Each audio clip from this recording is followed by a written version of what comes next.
right, up next, we've got People v. Michael Bogner. It's two file numbers 25-93375 and 93376 FH. Counsel, you want to state your appearances beginning with People? Zachary McClellan on behalf of the people. behalf of Michael Bogner. Okay, we've got Mr. Hartman appearing by Zoom video. Mr. Bogner is present in the courtroom. We're up for a docket call. In these files, a couple possession cases. Mr. Hartman, what's our status here? Your Honor, we're going to enter a plea. Does the court have the written plea agreement we submitted? Not. Do you have a copy, Mr. McClellan? Okay, I've got, Mr. McClellan's providing me a copy. Mr. Hartman, may I check the accepted box on the plea? Yes.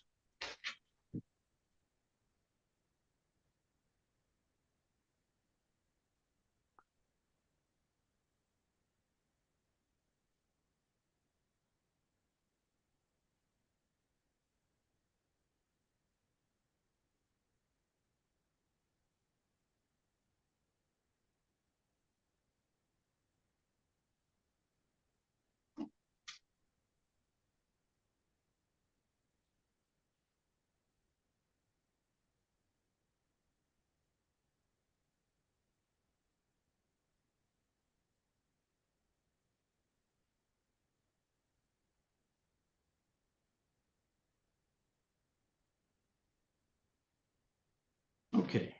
All right, I have a plea agreement for Mr. Bogner to plead guilty to, in file 93375, the possession of cocaine, and then count 3, the unlawful plate, count 4, unregistered vehicle, the remaining charges, and the file in 93376, and the habitual fourth would be dismissed. Mr. Bogner, you want to proceed with that, please, sir? Yes. Would you stand and raise your right hand for me, please? You swear to tell the truth, the whole truth, and nothing but the truth, so help you God? Yes. You can be seated. So, Mr. Bogner, a guilty plea hearing is an important event. It includes the waiver of constitutional rights that you have. So listen carefully. If you have a question, go ahead and ask. I'm happy to answer it. If you need to talk to Mr. Hartman some more, you just let us know and we can make that happen. Do you understand that? Yeah. All right, now I have to advise you the maximum penalty that you can face. Count 1, possession of cocaine less than 25 grams is a felony. It's punishable by a maximum of 4 years in prison and or a $25,000 fine.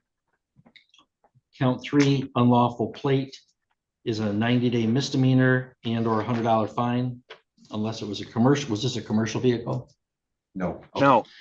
90 days and or $100 fine. Count 4, operating an unregistered vehicle is again a 90-day or $100 fine misdemeanor. Do you understand the maximum penalty, Mr. Bogner? Yes. Are you on probation or parole anywhere? No. Were you on bond for any other felony cases at the time of this incident? No.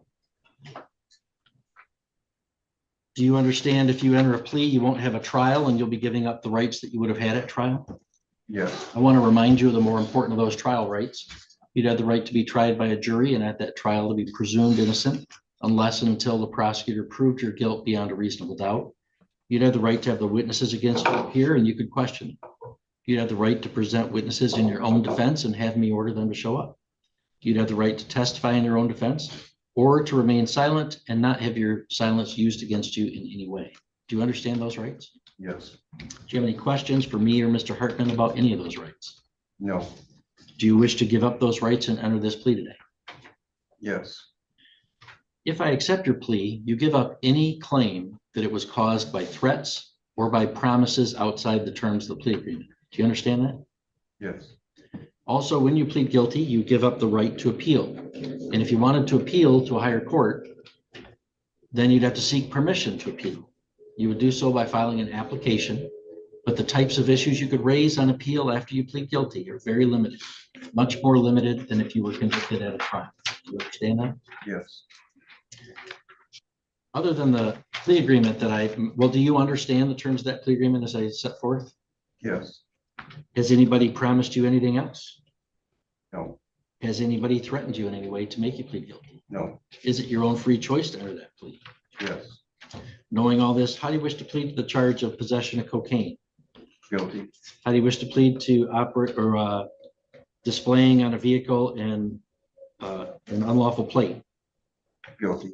And how do you wish to plead to operating an unregistered vehicle? Guilty. So, Mr. Bogner, back on July 5th of this year, were you in Presque County? Yes.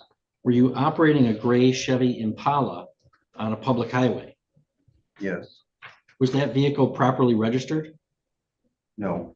And did you have on it displayed a registration plate for a different vehicle? Yes. And was this your vehicle? Yes. So you knew that state of affairs that it had the wrong plate on it? Yes. Okay. And did you have some contact with law enforcement? Police Yes. pull you over or something? Okay. Yeah.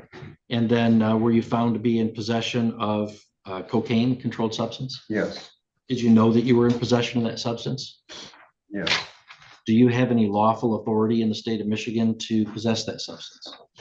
No. Mr. Hartman, are you satisfied with the factual basis? Yes, Your Honor. Mr. McLennan? Yes, Your Honor. Mr. Hartman, are you aware of any other promises, threats, or inducements? I am not. And do you believe I've fully complied with the requirements of MCR 6.302? Yes, sir. Mr. McLennan, do you agree on both those questions? I do, Your Honor. All right, Mr. Bogner, I find that your plea is knowingly, understandingly, and voluntarily made, and that there is a sufficient basis in fact and law to believe that you're guilty of those offenses. So I hereby accept your plea. Mr. McLennan, any objection to continuation of bond? No objection. Bond will be continued, and we can schedule sentencing for January 5th at 10:30 in the morning. Your Honor, I'm checking. Seems to be a popular day. Since I only do one motion day a month over here, I'm going to ask you to do your best to make that date work. I can do that, Your Honor. Okay. All right, so Mr. Bogner, I'm going to ask you to see Agent Lesky briefly and maybe just get a card from her. You'll have to contact her to schedule an interview for her to write a report for me with some recommendations, so I know more about you and your circumstances, and we can make a good decision on January 5th, all right? You have to cooperate with that process. Good. Anything further, Mr. Hartman, from the defense? Your Honor, what was the time on January 5th? 10:30 in the morning. Your Honor, well, nothing further. Okay, anything further from the people? No, Your Honor. Okay, you're all set. Have a good day, Mr. Hartman. Have a good day, Mr. Bogner. Do you need the vice and right form signed? Oh, you know what? I went over them with you, so if you want to hand that to the bailiff, we'll put it in the file. I haven't signed these yet. Oh, you don't have to sign them then. I went over them with you on the record, so you're all set. Oh, okay, so I don't. Okay. All right, we're back on the record, and up next we have People v. Manson Stonum, file 25-93369FH.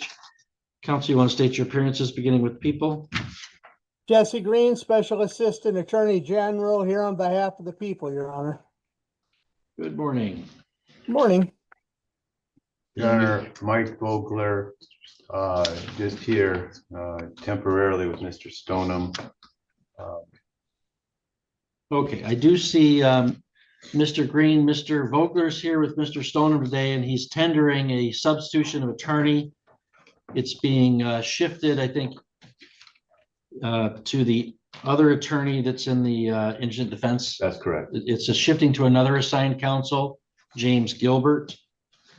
So any objection to us putting this over to the January docket, Mr. Green? No, not at all, Your Honor. Okay, we'll set it then for January 5 at 11 a.m. And I'd authorize a Zoom appearance for the Attorney General's office. Thank you, Your Honor. Thank you, Your Honor. All right, Your we'll Honor? see you then. Yes, May I say one thing, and I say this on behalf of the defendant.